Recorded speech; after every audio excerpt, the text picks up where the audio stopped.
respeito de um homem chamado Davi. Até a Julinha, eu sei que ela já ouviu a história de Davi. Então,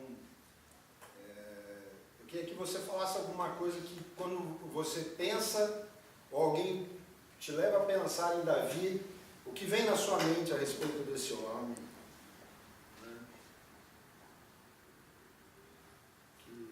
Um homem segundo o coração de Deus. Um homem segundo o coração de Deus. Corajoso. Corajoso, quem mais? Rei. Rei. Poeta. Poeta. Determinado. Determinado. Se arrependeu. Se arrependeu, um homem quebrantado. Adorador.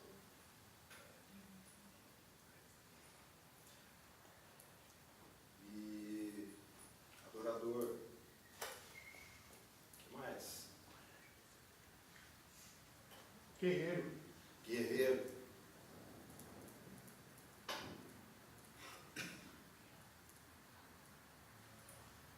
Vitorioso. Vitorioso. Menosprezado. Menosprezado. Aí você fala isso. Fiel.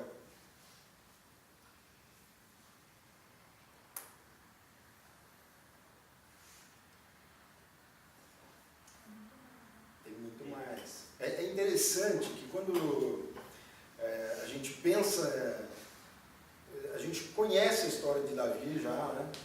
E é interessante que a primeira coisa que foi falado é que ele é um homem segundo o coração de Deus, né? E Davi era um pecador, né? Talvez nos dias de hoje, talvez aqui mesmo nessa congregação, se Davi ele fosse apresentado como um candidato a ser o pastor dessa congregação, talvez ele receberia algumas restrições, porque Davi era pecador, né? E Davi ele cometeu um pecado que muitas vezes nos dias de hoje dentro da congregação é um pecado que talvez a gente perdoa, né? Até o fato do Vini ser corintiano, né? Às vezes a gente não quer perdoar aquilo que Davi fez, né? Nas pessoas nos dias de hoje. Mas é interessante que quando eu faço essa pergunta para vocês, a reação de vocês é a mesma que a minha, que é pensar naquilo que Davi ele traz como testemunho de positivo, tá? Mesmo quando o Dudu ele pegou e falou que era alguém que se arrependia, né? Ele traz de uma maneira positiva, né? E é interessante a gente pegar e pensar, e é isso que eu quero pensar com vocês, lá em 1 Reis, né? 1 Samuel, quando Davi, de uma certa forma, ele é apresentado para o povo de Israel, né? Quando ele se torna conhecido daquele que, naquela ocasião, ele era o representante de Deus na terra, né? Que era Samuel, profeta. Samuel, um homem que tinha tido a sua vida separada para servir a Deus, então ele passa a conhecer Davi, ainda menino. E é interessante que isso daí está em Samuel 16, 1 Samuel 16, que quando Deus fala com Samuel, né? 16, né? Quando Deus fala com Samuel, para que Samuel fosse até a casa de Jessé, Deus ele começa chamando a atenção de Samuel, de que Samuel ele precisava ouvir a voz de Deus. É interessante que ele pega e fala para Samuel, até quando você vai estar protegendo Saul? Eu já o rejeitei. E agora eu quero que você vá até a casa de Jessé para ungir o rei. E é interessante todo o contexto anterior, né, que Samuel, ele era quem era o responsável pela legislação, ele era o responsável por todas as questões do povo, né, todas as decisões a serem tomadas. Samuel, ele era o homem consultado. O povo ia até Samuel e falava: Samuel, está acontecendo isso, o que nós vamos fazer? Samuel. E aí às vezes a gente fica pensando em coisas só difíceis, mas Samuel, ele era procurado para questões, brigas de vizinhos, né? Porque as pessoas, elas queriam que Samuel desse uma palavra vinda de Deus. E é interessante que quando o povo pede o rei, então Samuel, ele no coração dele vem um sentimento de tristeza, né? Porque ele fala: meu, por que o povo está me rejeitando? Né? E Deus vai falar: meu, Samuel, você está te rejeitando, está me rejeitando, você é só um profeta, vocês estão pedindo um rei. Né? Eu sou o rei. Né? E então, pelo pedido do povo, Deus permite. Né? E aí então aqui só um parênteses, né? Daquilo que é uma teologia mundana e errada, que a voz do povo é a voz de Deus, né? A voz do povo não é a voz de Deus. Né? Porque o povo escolheu o rei que foi rejeitado por Deus. Então ela não é a voz de Deus. Falar aqui é fácil, né? Agora falar lá fora, diante de algumas situações, talvez a gente tenha uma dificuldade, mas nós precisamos ter essa convicção. Nós precisamos dar esse testemunho. Né? Porque o povo está dizendo que é Deus que está dizendo. Então, aí então chega Saul, ele é ungido rei, ele é ungido pelo profeta, mas aí ele desobedece a Deus. Né? E aí então Deus pega e fala: eu quero que você vá ungir aquele que eu escolhi. Então uma coisa que, primeira coisa, quero falar para vocês: Davi não é o plano B. Davi não é o plano B. Deus não trabalha com opção 1 e opções seguintes. Deus, ele tem um plano. O plano. Tá? Deus, ele tem o plano. Então a primeira coisa que eu quero falar para vocês: Davi não foi o plano B. E na minha vida e na sua vida eu quero que você saiba e se lembre disso hoje. Tá? Aquilo que está determinado por Deus não é para este momento, para essa situação, mas é para toda a vida, para toda a sua descendência. É o plano de Deus. Então nós precisamos pegar e ouvir a voz de Deus, reconhecer a voz de Deus e ir em frente. Ainda que pelo caminho alguém possa pegar e falar para você: não, vai por ali. Eu quero dizer para você: só existe uma direção quando o Senhor, ele entra na nossa vida. E essa direção, ela é imutável. Amém? Então, vamos lá então em Samuel, que quero ler aqui alguns versículos com vocês. 1 Samuel 16. Então disse o Senhor a Samuel: até quando terás dó de Saul, havendo eu já rejeitado, para que não reine sobre Israel? Enche um chifre de azeite e enviar-te-ei a Jessé, o belemita, porque dentre os seus filhos me tenho provido de um rei. Porém disse Samuel: como irei eu? Pois ouvindo Saul me matará. Então disse o Senhor: toma uma bezerra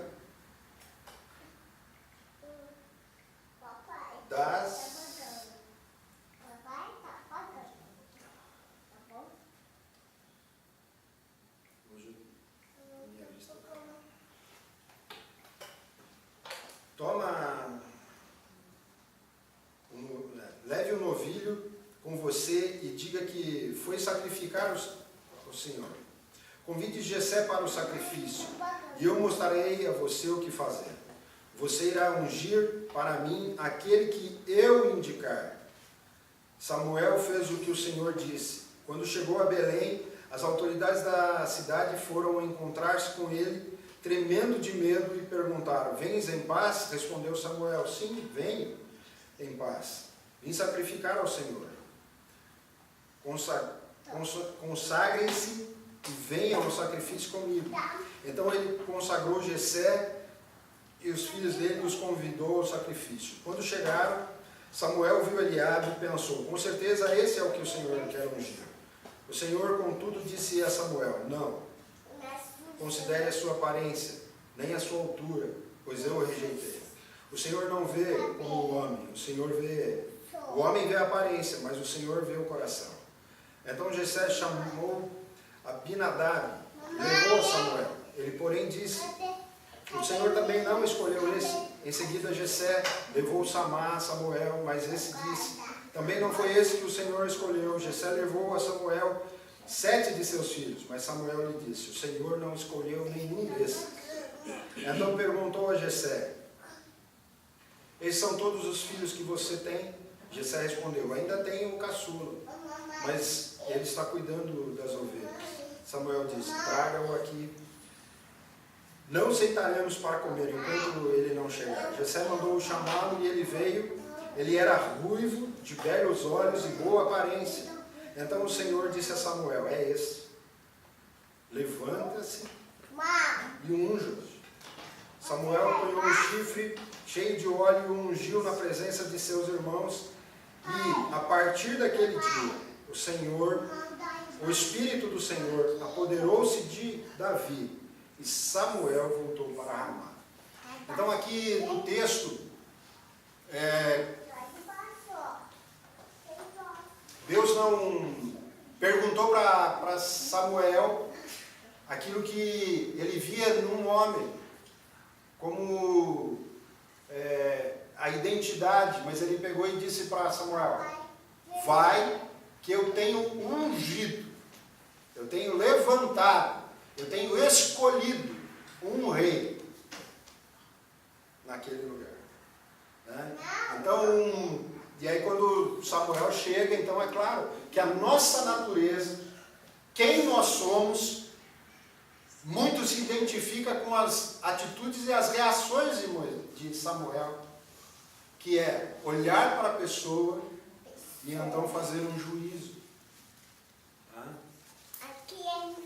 E aí então é interessante como Deus, na sua didática, mesmo ele já tendo uma definição, mesmo ele já tendo uma decisão tomada, ele passa a nos mostrar aquilo que já está decidido, mas ele passa a fazer isso nos ensinando algo que precisa ser mudado em nós. Então uma coisa precisava ser mudada em Samuel. Porque mesmo Samuel sendo o profeta, um homem de Deus, existiam coisas na vida dele que precisavam ser mudadas. E aquilo que me chama a atenção é uma preocupação que eu tenho em mim, aquilo que eu vejo com os meus olhos, aquilo que eu enxergo com os meus olhos, aquilo que eu consigo enxergar, só o que eu consigo enxergar. Então, antes de chegar na casa de Jessé, o que Samuel enxergava? A maldade de Saul. Deus pega e fala: vai até lá para ungir ele. Ele falou: meu, você está maluco? Saul vai ficar sabendo e vai me matar. É interessante que o natural seria Saul matar Davi, que era quem ia tomar o lugar. Samuel ele só conseguia enxergar que a vida dele poderia estar em perigo.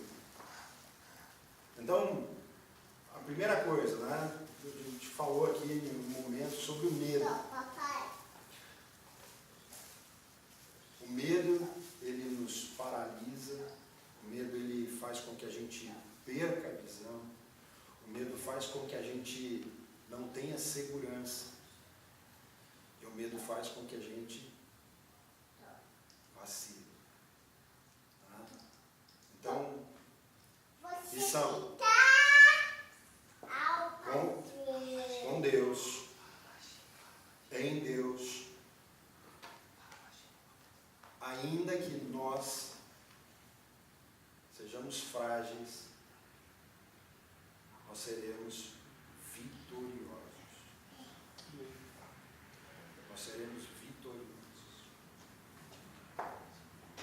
Ainda que você perca a guerra, em Deus, com Deus, você será vitorioso se você fizer aquilo que Deus está te dizendo para fazer. Tá? Então uma das coisas que eu tenho ouvido muito nesses dias, né? Porque Deus permite que os cristãos sejam mortos. Né? Até o Vini pegou e postou alguma coisa, se fosse o negócio lá do jornal, todo mundo estava comentando, né? Se fosse o negócio do jornal de Paris lá. Não é, se fosse o Charlie lá, né? Todo mundo estava comentando, mas os cristãos que foram mortos, a mídia não deu tanta ênfase, mas de qualquer maneira, muitas pessoas às vezes têm esse questionamento. Eu quero dizer para aquelas pessoas, elas foram vitoriosas em Deus, porque elas permaneceram firmes naquilo que é a convicção que estava no coração delas. Talvez para a gente isso seja alguma coisa muito distante, né? Porque nós estamos vivendo isso, então,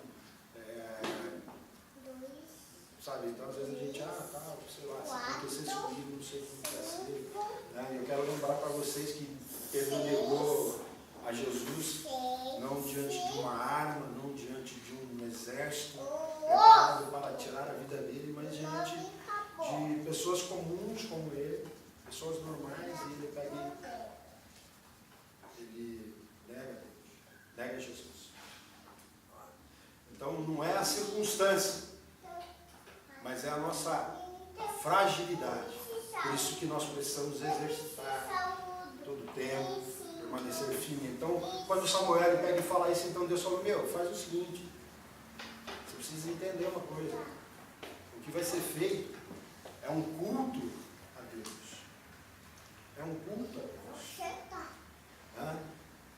Ir lá, ungir Davi, que ele nem tinha falado para Samuel quem seria, mas ungir uma pessoa a ser o rei, seria um culto a Deus.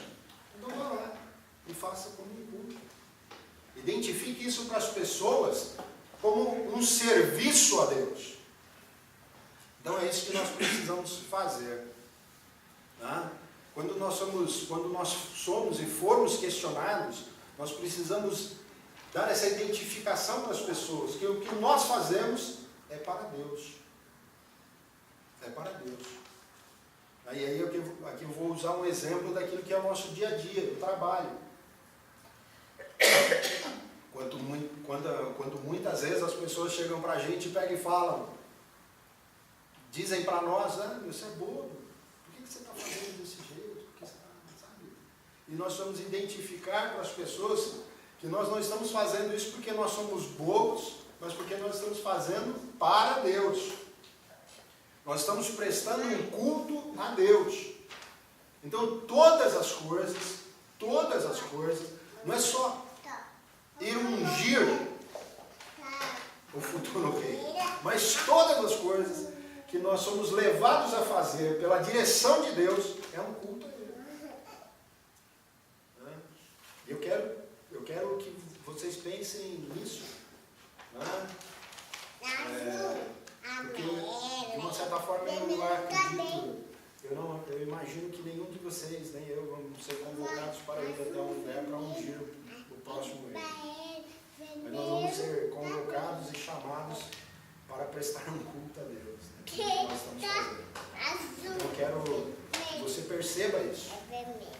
E então, esse foi o primeiro desafio na vida de Samuel. Ele entender isso, que para todas as coisas que Deus dirigia ele a fazer, precisava ter esse testemunho. Você vai prestar um culto. Ela fala aqui que é sacrifício, né? É prestar um culto.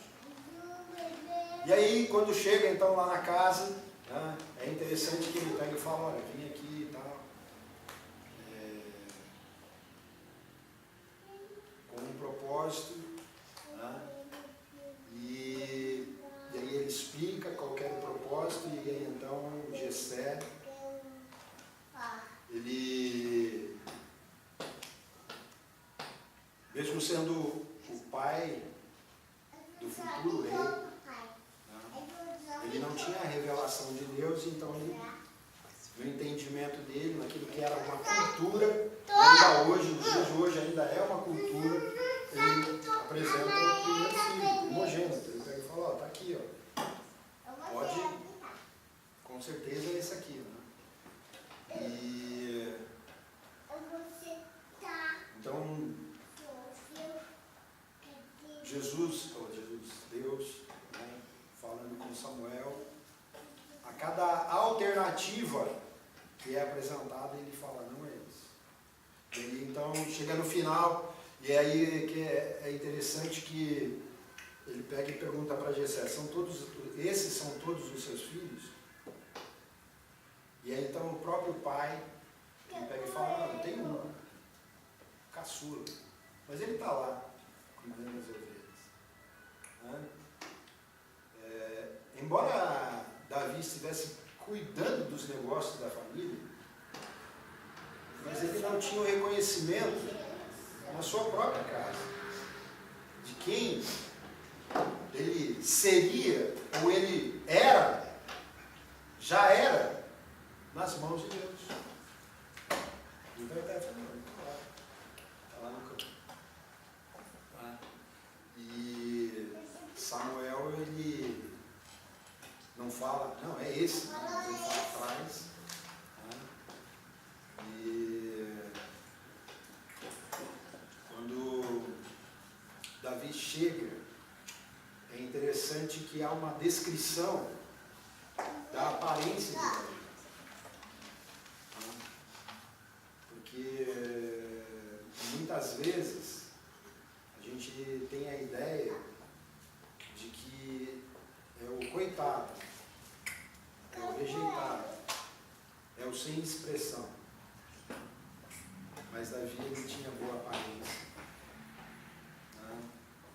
Ele tinha características, né, visíveis de uma pessoa normal, né, mas de alguém que muitas vezes, mesmo tendo uma boa aparência, mesmo sendo um trabalhador, ele não é reconhecido, né, no meio que ele está. É interessante que das façanhas, né, que Davi tem, das experiências que ele tem no campo, né, defendendo o patrimônio da família, não existia nenhuma testemunha, né, para ver a responsabilidade que Davi tinha. Mas é interessante que ela é relatada na Bíblia.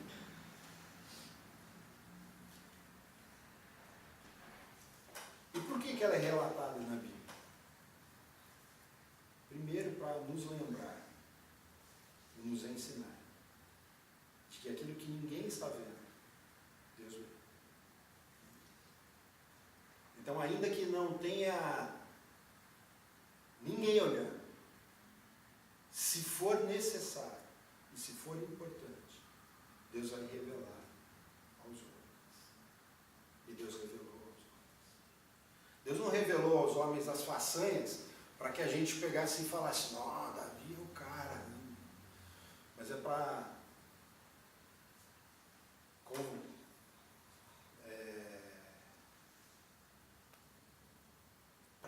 mostrar mesmo que, ainda que os outros não estejam vendo, ele vê todas as coisas, e aquilo que é para a glória de Deus, ele revela dos atos que você faz.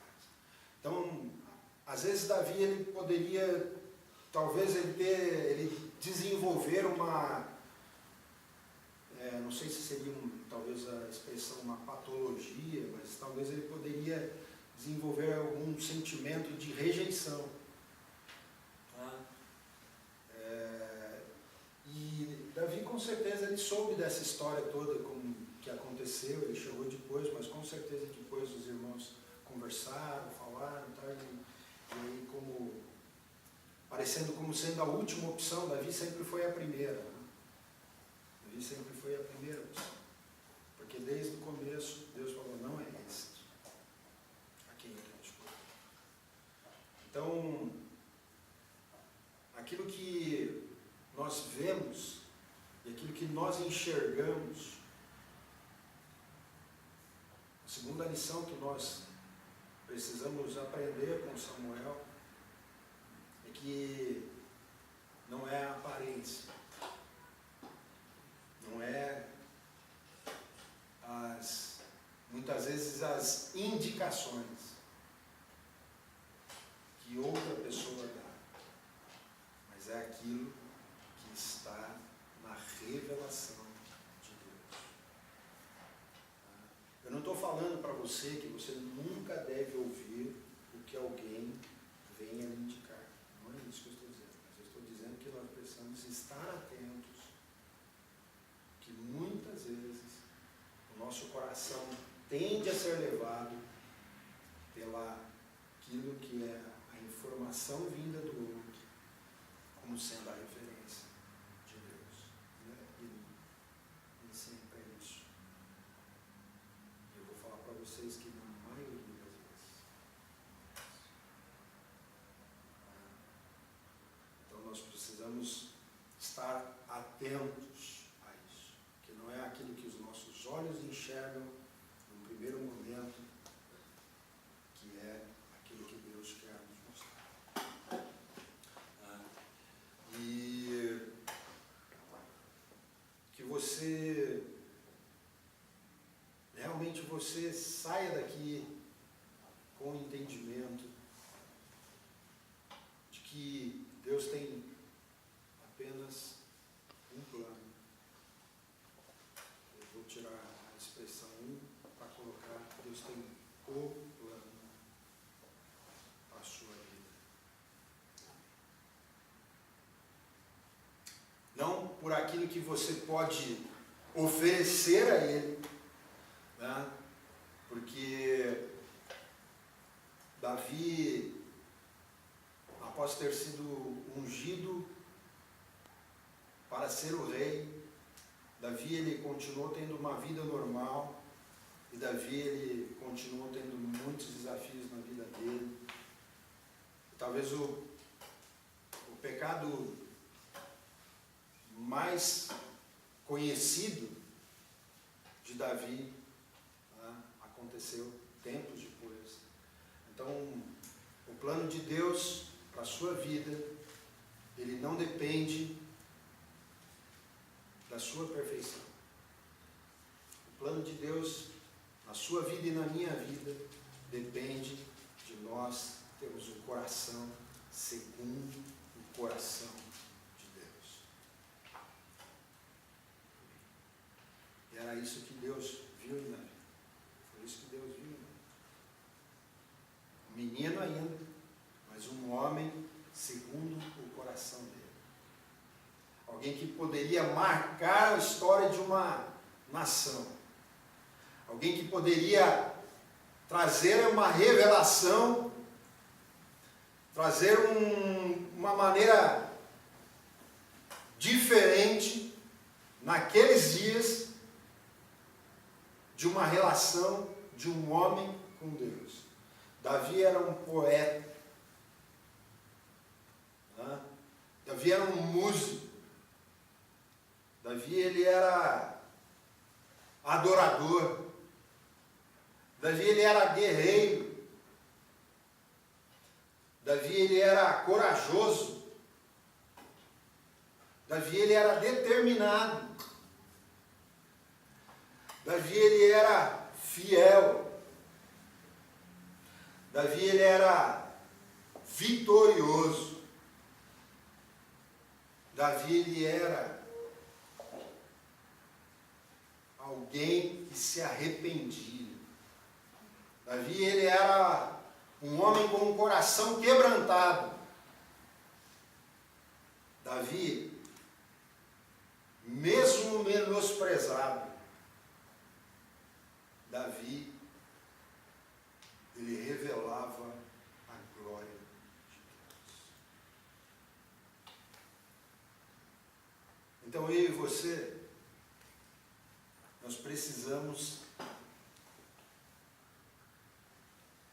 aprender com Samuel e aprender com Davi também. Nós precisamos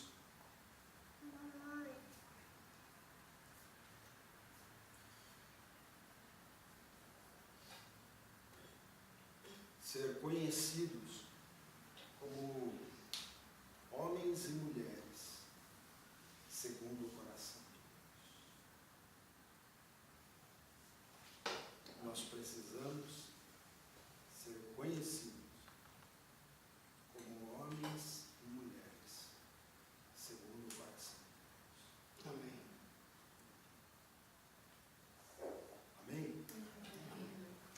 Davi, ele matou um leão para defender as ovelhas. Ele matou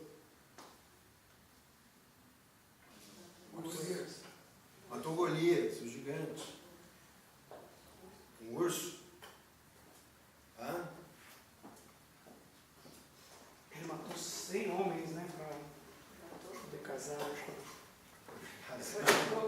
Mandou matar o marido. Matou o marido.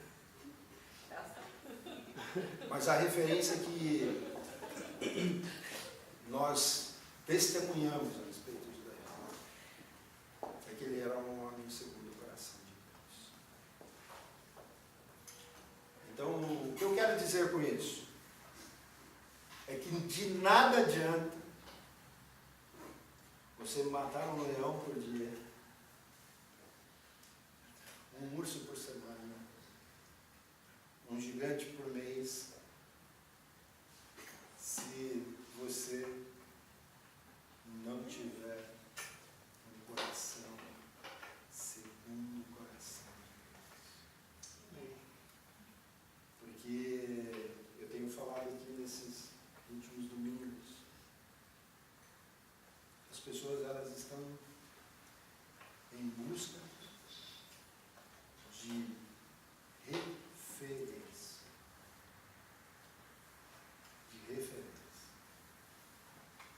Ontem teve a luta do século. Não sei quem assistiu. Eu sei que o crente gosta muito de boxe. Marmelada. Uma luta muito esperada. Uma luta entre dois homens que se prepararam para isso, mas que no entorno existiam muitos interesses. Então, eu estou falando dessa luta porque aquele que perdeu, né, ele é conhecido pela simplicidade que ele tem. Ele é conhecido Ele é lutador do povo, né? pelo testemunho que ele dá. O testemunho de um coração que se importa pela nação dele. Né? Ele é um filipino. Né? Alguém menosprezado. Uma nação menosprezada, embora ele fosse vitorioso. E aquele que venceu, ele é conhecido Como money. né? Money. Como esbanjador, né? E aí então, depois que terminou a luta,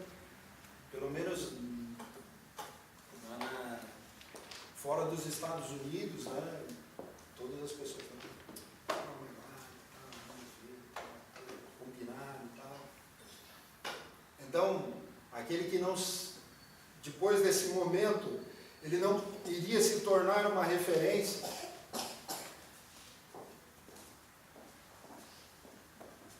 para a nação. Embora ele tenha batido um recorde de vitórias, eu quero dizer para você, de nada adianta você ter vitórias terrenas. Eu ter vitórias terrenas. Nós precisamos testemunhar a vitória que nós já temos e que é eterna. Então nós precisamos viver os dias de hoje como pessoas segundo o coração de Deus. Amém? Amém.